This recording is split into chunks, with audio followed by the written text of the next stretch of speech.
Zoroastrismo, similitudes e influências em outras religiões. Existe uma tradição Mazdayasna iraniana que nos diz que Zaratustra fundou uma escola missionária. De fato, alguns dos mestres dessa escola são mencionados. Seria de supor que essa escola missionária estivesse ativa durante 300 anos depois da morte de Zaratustra. Nesse momento, alguma catástrofe, possivelmente a queda da dinastia dos Caianidas, encerrou a escola. Segundo a tradição, muitos missionários foram enviados para todas as partes do mundo conhecido naquela época para disseminar os ensinamentos de Zaratustra. Porém, atualmente, não temos nenhuma forma de determinar se essa tradição é verdadeira. No entanto, conhecemos similitudes e influências que a Mazdayasna partilha ou que teve sobre outras crenças. Parece ser mais um caso de similitudes, algumas misteriosas, entre a Mazdayasna e as religiões orientais. O hinduísmo primitivo e a religião ariana antiga que precedeu a religião zaratustriana são praticamente o mesmo. Depois, certamente, os seus caminhos se afastaram, mas partilham uma série de pressuposições culturais muito idênticas. Por exemplo, existe no hinduísmo o termo Rita, e sua quase cópia, Asha no zoroastrismo. Ambas as religiões enxergam e valorizam positivamente o fogo, e ambas utilizam o Kushi, que é o cinto ou cordão sagrado. O budismo, por sua vez, tendo nascido de uma sociedade hindu, tem algumas dessas similitudes e outras particulares. A similitude entre Dharma e Asha, e entre o caminho de 8 fases e as essências de Ahura Mazda é misteriosa, ambas em nome e significado. Já o taoísmo, mesmo não sendo ariano, compartilha similitudes muito importantes com a Mazdayasna. O Tao é quase exatamente a mesma coisa que Asha, só que Asha é uma criação e parte do Absoluto, que é Deus, e o Tao é o próprio Absoluto. A outra semelhança é sobre os dois Menyus, e o Yin e Yang, ambos contrários e opostos entre si. No entanto, os Menyus são discernimentos ou mentalidades, e o Yin e Yang são mais como aspectos da natureza em geral. O caso no Ocidente é mais de influência direta. Quando os estudiosos analisam o Antigo Testamento, encontram uma disparidade entre as doutrinas judaicas do tempo pré-exílio e as doutrinas judaicas do tempo pós-exílio. A doutrina pré-exílio era uma religião minoritária no Reino do Norte e talvez judaica, já que a maioria dos israelitas e grande parte dos judeus eram totalmente ou semi-pagãos, com exceção de alguns salmos, e do livro de Job, que se crê ser pós-exílio. O judaísmo pré-exílio carece de algumas doutrinas importantes que são cardinais no judaísmo pós-exílio, ou são diferentes num tempo e noutro. Por exemplo, Satanás, a ressurreição, o inferno e o céu. Aqui algumas perguntas devem ser feitas. Que mudança ocorreu na religião judaica nos anos de desterro na Babilônia e qual a sua origem? Existem respostas indiretas na própria Bíblia judaico-cristã e na literatura gática e pós-gática persa. É um fato conhecido que o rei Nabucodonosor desterrou os judeus depois da sua conquista em Jerusalém no ano 587 a.C. Essa foi uma experiência traumática para os judeus. Eles poderiam entender o desterro como o julgamento de Yahvé ao seu povo, mas e no futuro? Os judeus seriam abandonados? E por que o Deus de Israel permitiu que os gentios os destruíssem?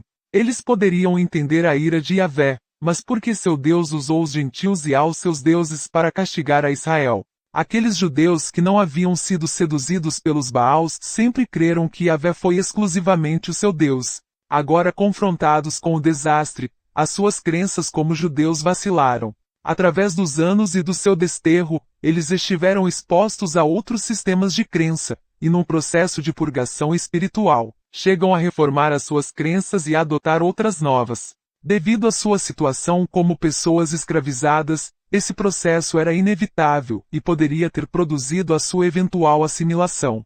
Nesse momento de prova máxima, eles entraram em contato com uma outra religião que ia formar o seu destino, tanto enquanto entidade nacional como religiosa.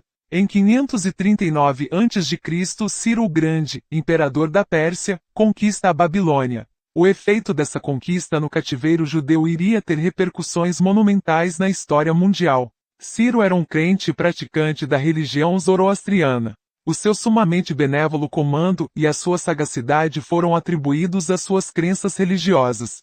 Para os judeus habituados ao governo babilônico, muito mais rude, a indulgência mostrada por Ciro deve ter sido uma verdadeira surpresa. Ciro não estava satisfeito em ser somente um governante benévolo, levado talvez pelas suas crenças religiosas, e talvez pela sua sabedoria política muito rara na sua época. Ciro também se dispôs a corrigir os males causados pelos babilônios nas suas vítimas derrotadas.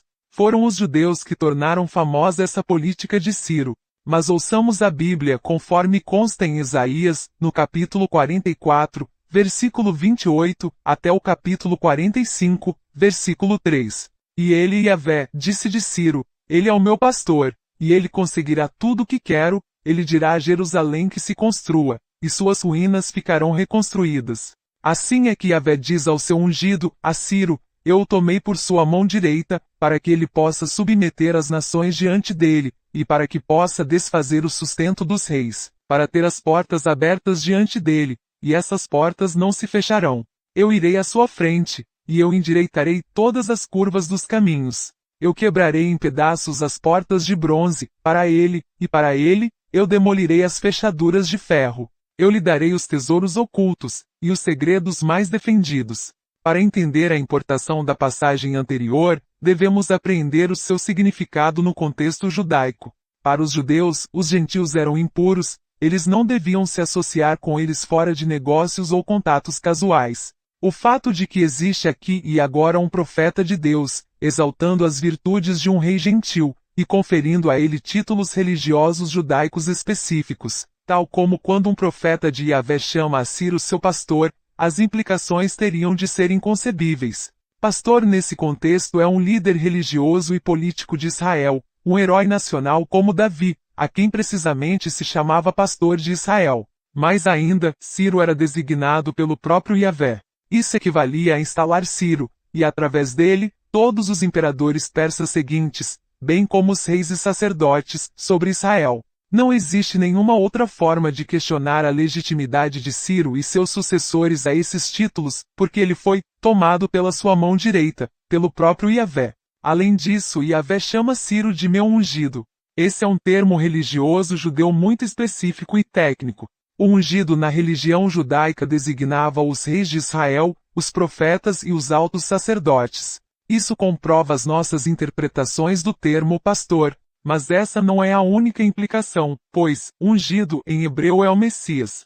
Messias é por sua vez uma palavra judaica traduzida em grego como Christos, o Cristo. Portanto, Yahvé ungiu Ciro sobre Israel em todas as matérias, tanto políticas como religiosas. Se incluímos o fato de Ciro, que segundo a teologia de Zaratustra, haveria de ser também, como chefe do Estado, o protetor da Masdaiasna, podemos começar a apreciar a declaração de Yahvé. Porque com essa declaração, o judaísmo ficou, pela vontade declarada de Deus, sob a autoridade do Império Persa e de sua religião.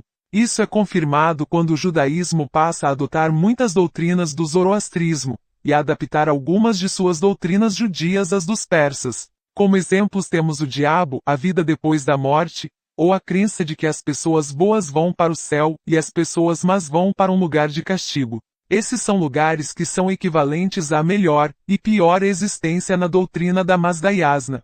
Os judeus aceitaram, a partir desse momento, doutrinas que pertencem aos seguidores de Zaratustra, como a ressurreição dos mortos, ou pelo menos pela facção ou seita persa que veio a ser conhecida como fariseus, nome derivado de farses, ou seja, persas. Mas outras doutrinas como a do futuro Salvador se tornaram parte do judaísmo. Todas essas doutrinas acabariam mais tarde passando do judaísmo para o cristianismo e islamismo.